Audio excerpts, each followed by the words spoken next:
products. I can make my own stuff at home, save money, and I'm going to get the same results. The hell you are! This shall not go to waste! The hell she thinks she's putting my recipe on her head. I was about to make an omelet with this. What's good, everybody? It's your main girl, Mel, bringing you all another episode of Mell Busters, the video series where we get nitty-gritty, scientific, explaining the actual facts about all things in the beauty world. So in this video, I will not be showing you a fantastic recipe to either eat or put on your hair, but I will be going over whether it is effective or not to be doing these at-home treatments and which ones you should be doing and which ones you should probably just keep eating. So if you want to find out and learn some more, stick around to the end of this video and let's get to it. Mell, Mell, Mell, Mell, Mell. Mell with a double L. Well, if you don't know me, I am Scientiffy Mell. And according to my research, as done on the interwebs, healthy hair is when the cuticle of the hair is intact and there is good lubrication from natural oils. We have known to condition our hair and to shampoo modestly in order to preserve the natural oils that our hair so desperately needs. In fact, in the beauty world, there is now many DIY treatments as people like to take the matters into their own hands, which is great for some things, but let me clear this one up for you. Now I'm sounding like Bush. Where is this going? Where? According to my unbiased scientific research, it is well known that the hair needs the following nourishment in order to be healthy. We need vitamin A, vitamin B, minerals, and proteins, all of which are obtained through our diet. Food. Eat, diet, food, eat. So given that healthy hair starts with a healthy body and mindset, we should first look to our diets and improving our gut health before we go ahead and put the good foods in our hair. I will put the information below of what foods you should be looking for. Just take a look in the description after this video. But for now, let me further explain why it is that these things don't really work when we just topically apply them to our hair. So let's quickly talk about molecular weight for just a moment. Molecular weight is the sum of the molecular weight is commonly abbreviated by MW or MW. So what happens is when the average MW exceeds the weight of 5,000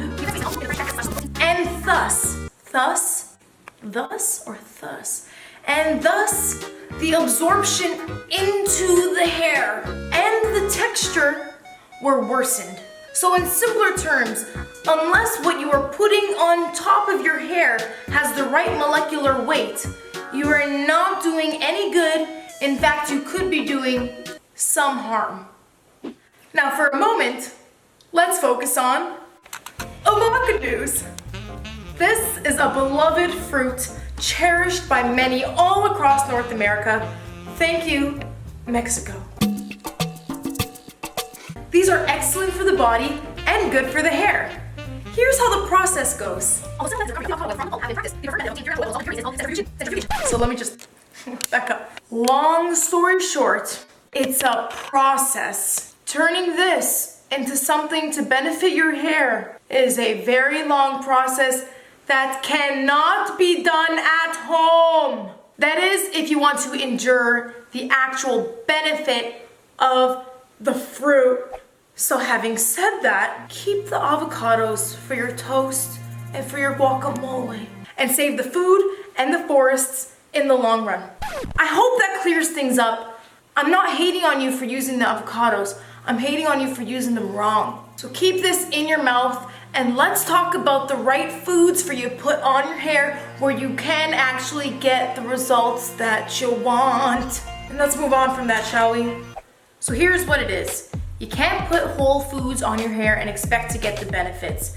They need to be at a very refined molecular weight in order to improve your hair. So where can we get these?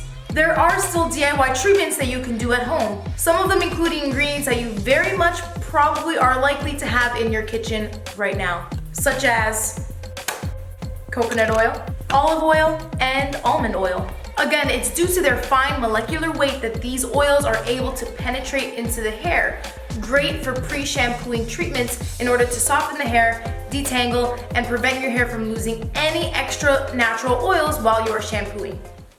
And then if you are someone that really is against, all products on the market, you are really trying to be all natural, there are some DIY ways that you can treat your hair at home. For many centuries before modern medicine, natural remedies were the only way. And there are many rituals that are still used in today's beauty world. Ayurveda is the traditional Hindu process and system and practice, which is based on the idea of balancing the bodily systems from diet, herbal treatment, and yogic breathing. There are still people to this day that practice Ayurvedic medicine, and there are treatments that are proven to be effective. So to quickly go over the pros and the cons of using a natural medicine system like this, I just want to be able to put some things into perspective for you guys. Some of the pros would be that, it's natural, it's homemade, and you can customize it. But some of the cons is that it's very time consuming, it can be very expensive as well, and unpredictable. Just some things to weigh out and think about for yourself. Personally, I want to trust reliable brands that I know I can count on to do all of the mixing and the molecular weights and the this and the that, and to put it all in a product for me, so I just have to apply it to my head. But that's just me though. But if you got the grocery list for it, you go out there and you live your best Ayurvedic life, or whatever you want to do.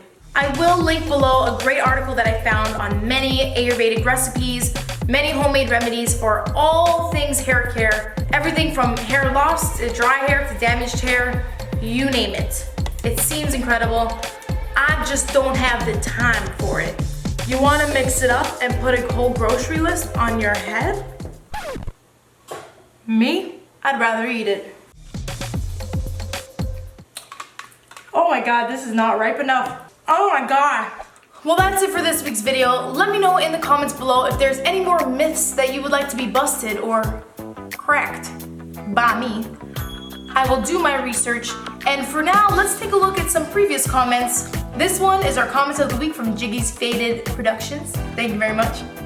And our question of the week is, how long after applying product do you diffuse? I can go right into my diffuse because with the technique that I use, I'm not disturbing the curl pattern. The whole idea of having to wait before you diffuse is so that the curls can set and that you don't ruin them while you're diffusing. But when you use my method as seen in this video, you don't need that. I hope that answers your question. Any other questions you have, you know where to leave them in the comments below. And I will see you next week and every single Tuesday with a brand new video. This is Mains by Mell. Mell, out. Peace. I just want y'all to know that no food goes to waste, not on my watch. So with our little concoction post video filming, I'm gonna make an omelet. It's probably gonna taste hideous. Let's see what we can make here.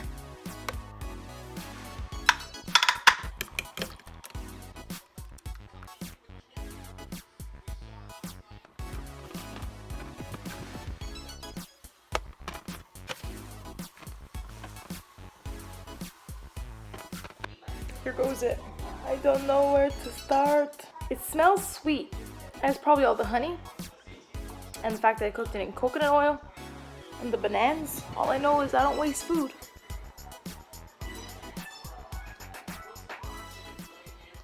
I think I'm just gonna save this for breakfast. I'm gonna save it for breakfast.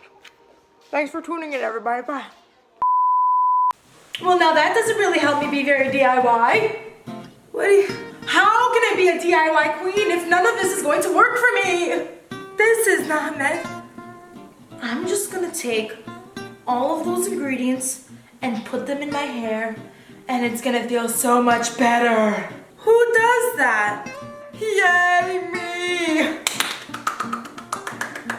Avocados are food, not for your hair.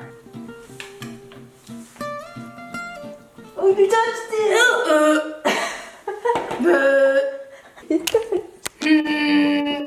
I'm gonna go throw up and die.